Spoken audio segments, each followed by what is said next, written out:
Des armes, mais aussi de la drogue ou des faux papiers, on pouvait aussi en trouver sur un site internet. Une plateforme illégale qui a été démantelée. Elle s'appelait Black Hand, la main noire en version française.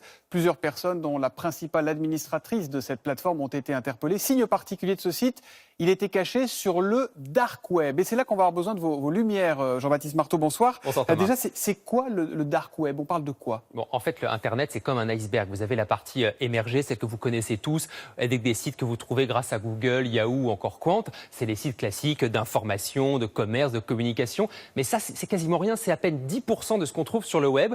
Le dark web, pour simplifier, c'est toute la partie invisible avec un principe. Et c'est qu'on peut y naviguer de manière totalement anonyme. Mais comment on fait pour y accéder? Est-ce que vous et moi, on peut y aller ou est-ce qu'il faut être un génie de l'informatique pour avoir accès à ce dark web? Non, c'est pas si compliqué. On va dire que c'est relativement facile. Il y a deux manières pour accéder au dark web. Soit vous connaissez l'adresse précise du site que vous cherchez. C'est ce genre des adresses, hyper compliquées comme ça, avec généralement onion à la fin. Soit, c'est plus fréquent, vous utilisez un programme informatique, un navigateur qui vous permet d'accéder directement au site de dark web que vous cherchez. Il en existe plusieurs et généralement, ils sont gratuits. Mais tout ce qu'on trouve sur le dark web est forcément illégal. Quand vous parlez de drogue, d'armes à feu, etc., c'est forcément illégal sur le dark web? Quand on parle du dark web comme ce soir, c'est généralement pour la partie criminelle, trafic de drogue, armes à feu, faux papiers ou encore images pédopornographiques. Mais en fait, contrairement aux idées reçues, le dark web, l'immense majorité de ce que vous trouvez dessus, c'est totalement légal. Par exemple, les opposants syriens, ils l'utilisent pour communiquer, ou encore les homosexuels de certains pays où l'homosexualité est passive de la peine de mort.